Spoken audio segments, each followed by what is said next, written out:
নমস্কার বন্ধুরা, আমি রাখি আমার নতুন আরো একটি ব্লগে আপনাদের সবাইকে স্বাগত জানিয়ে আজকের ব্লগটি শুরু করলাম। কেমন আছেন আপনারা সবাই? আশা করছি ভালো আছেন আর আমরাও ভালো রয়েছি। এখন বাজে সকাল 9টা, আপনাদেরকে সাথে নিয়ে ব্লগটা শুরু করলাম। আর সকালের নাস্তায় বানিয়েছি ওটসের খিচুড়ি, আর এই যে আমার হাজবেন্ডকে খেতে দিয়ে দিলাম, ও খেয়ে অফিসে বেরিয়ে যাবে। আজ আর ডাইনিংয়ে খেতে বসেনি, জানলার সামনেই বসে পড়েছে। আর এই তো আমার হাজবেন্ড বেরিয়ে পড়েছে আর আমি চলে এলাম বিছানাটা একটু এবার গুছিয়ে নেব। সমস্তটা ছড়িয়ে ছিটিয়ে রয়েছে। আজ হচ্ছে শনিবার, বিবেকের স্কুল ছুটি রয়েছে, তো ও তো বাড়িতেই রয়েছে আর সারাদিন ধরেই লাফাঝাপা এখন ওর চলতে থাকবে। বাড়িতে থাকলেই এই সমস্ত কাণ্ড কারখানাগুলো শুরু করে। আজকে সারাটা দিনই লাফাঝাপা করেই কাটাবে। ওইদিকে সমস্তটা ঝেড়ে পুছে রেখে এসেছি আর এরপর এই যে এই বেডরুমটাতেই চলে এলাম। আর এখানেও সমস্ত জিনিসপত্র ছড়িয়ে ছিটিয়ে রয়েছে, আর এগুলো একবার গুছিয়ে নিয়ে তারপরেই আমার শান্তি।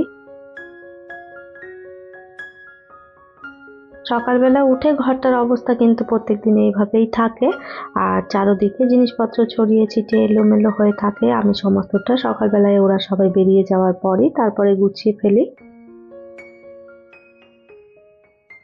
সংসারের কাজ তো আর মোটে শেষই হতে চায় না, একটার পর একটা লেগেই থাকে। একটার পর একটা একটা করে কাজ বাড়তেই থাকে আর কাজ বেরোতেই থাকে। কখনো যদি মনে করি যে একটা কাজ করব না বা আজ একটা কাজ কম করব, তার কিন্তু আর উপায় নেই। কাজ কিন্তু দিন দিন মনে হয় যেন বেড়েই চলে। আর এই তো সমস্তটা আমি গুছিয়ে ফেলেছি। আপনাদের সাথে গল্প করতে করতে কাজগুলো কিন্তু বেশ তাড়াতাড়ি হয়ে গেল। এই মুহূর্তে আপনারা যারা আমার ভিডিওটি দেখছেন, প্লিজ একটি লাইক করে দেবেন। আর ভিডিওর কোনো অংশ যদি আপনাদের ভালো লেগে যায়, কমেন্ট করে জানাতে ভুলবেন না। আর এই ধরনের ভিডিও যদি আপনারা আরও দেখতে চান, চাইলে আমার চ্যানেলটিকে সাবস্ক্রাইব করেও রাখতে পারেন। কাজটি যারা অলরেডি করে রেখেছেন তাদের অসংখ্য ধন্যবাদ। কালকের কয়েকটা জামা প্যান্ট এখানে পড়েছিল, ভাবলাম সমস্তটা গুছিয়ে রাখি, আর না হলে দেখা যাবে এই কাজগুলো আবার বেশ পড়েই থাকবে। আর জামা প্যান্টগুলো ছড়িয়ে ছিটিয়ে থাকলে তারপরে দেখা যায় যে ঘরটা ভীষণই বাজে লাগে দেখতে, আর কাপড়গুলো থেকে থেকে কিরকম যেন একটা কুঁচকে কুঁচকে যায়, এলোমেলো হয়ে যায়। তো সেই জন্য সঙ্গে সঙ্গে ভাঁজ করে নিলে কিন্তু এই সমস্যাটা আর দেখা যায় না।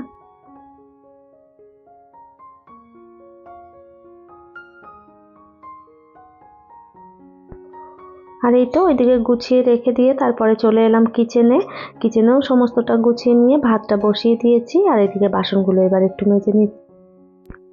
আমার গত ভিডিওর আগের দিন যে ভিডিওটা দিয়েছিলাম, সেখানে একটা দিদিভাই আমাকে কমেন্ট করেছে। দিদিভাই বলবো না বোন বলবো সেটা তো আমি বুঝতে পারছি না, সে আমার থেকে বড় না ছোট সেটা আমি এখনো পর্যন্ত জানি না। তো যাই হোক, দিদিভাই বলেই আর কি ডাকছি। তো দিদিভাই কমেন্ট করেছেন যে আমি কি দিয়ে বাসনগুলো মাজি, আমার বাসনগুলো এত চকচক করে। তো এই যে আমি তো ভীম লিকুইড দিয়েই সবসময় বাসন মেজে থাকি। স্টিলের যে সমস্ত বাসনগুলো রয়েছে সেগুলো আমি কিন্তু ভীম লিকুইড দিয়েই সবসময় মাজি। আর হাঁড়ি কড়াই আর অ্যালুমিনিয়ামের যে সমস্ত বাসনগুলো রয়েছে সেগুলো কিন্তু আমি গায়ে মাখা সাবান দিয়েই আর কি মেজে থাকি। গায়ে মাখা সাবান দিয়ে আর যদি স্টিল উল্টা দিয়ে মাজা যায় তাহলে কিন্তু বেশ সুন্দর পরিষ্কার হয়ে যায়। আর আপনারা যদি কেউ না জেনে থাকেন, এটা ট্রাই করতে পারেন। যে কোনো গায়ে মাখা সাবান দিলেই হবে। আর গায়ে মাখা সাবানটা দিয়ে আর ওই যে স্টিল উল্টা দিয়ে একটু জোরে জোরে ঘষে দিলে একদম সমস্ত দাগ উঠে একদম পরিষ্কার হয়ে যায়। আমি কিন্তু এভাবেই বাসনগুলো মেজে থাকি। আর যদি তাতেও না হয় তাহলে আপনারা কিন্তু কড়াই বা হাঁড়ি যে সমস্ত অ্যালুমিনিয়ামের জিনিসগুলো রয়েছে সেগুলো একটু আপনারা পিতম্বরী দিয়েও মাজতে পারেন, ওটা দিয়েও কিন্তু বেশ সুন্দর পরিষ্কার হয়ে যায়। তো আশা করছি দিদিভাই আপনি আপনার প্রশ্নের উত্তর পেয়ে গেছেন। আর আপনার জন্যই আমি এই সমস্ত টিপসগুলো দিলাম, যদি আপনার একটাও কাজে আসে আমি বেশ খুশি হব। আমার আজকের ভিডিওটা যদি আপনি দেখে থাকেন, প্লিজ একটি কমেন্ট করে দেবেন, তাহলে আমার বুঝতে সুবিধা হবে। ওইদিকে বাসনগুলো ধুয়ে ফেলেছি আর ভাতটাও বসিয়ে এসেছি। ভাতটা যতক্ষণে হচ্ছে ততক্ষণে আমি পুরো ঘরটা একটু ভালো করে ঝাড়ু মেরে নেব। সকালবেলা কাজের দিদি এসে প্রত্যেকটা ঘর ঝাড়ু মেরে মুছে দিয়ে গেছেন। আর যারা যারা আপনারা আমার ব্লগ দেখেন তারা জানবেন আমি এই টাইমটায় প্রত্যেকদিনই একবার ঘর ঝাড় দিয়ে থাকি, এটা আমার একটা অভ্যেস হয়ে গেছে। আর এমনিতেও বিবেক প্রচণ্ড নোংরা করে, তো সেই কারণে এই টাইমে একবার ঝাড় না দিলে পুরো ঘরটাই একদম নোংরা হয়ে থাকে, তো সেই জন্য আমি প্রত্যেকদিনই এই টাইমে একবার ঘরটা ঝাড়ু মেরে নিই। ছোট বাচ্চা থাকলে কতবার যে ঘর ঝাড়ু দিতে হয় তার কোনো ঠিক ঠিকানা নেই।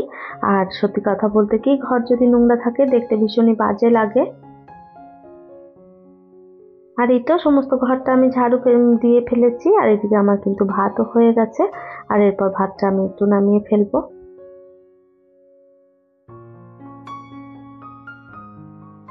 ভাতটা নামিয়ে দিয়ে তরকারিটা করে নেব। আজ আর বেশি কিছু রান্না করব না, একটাই তরকারি করব।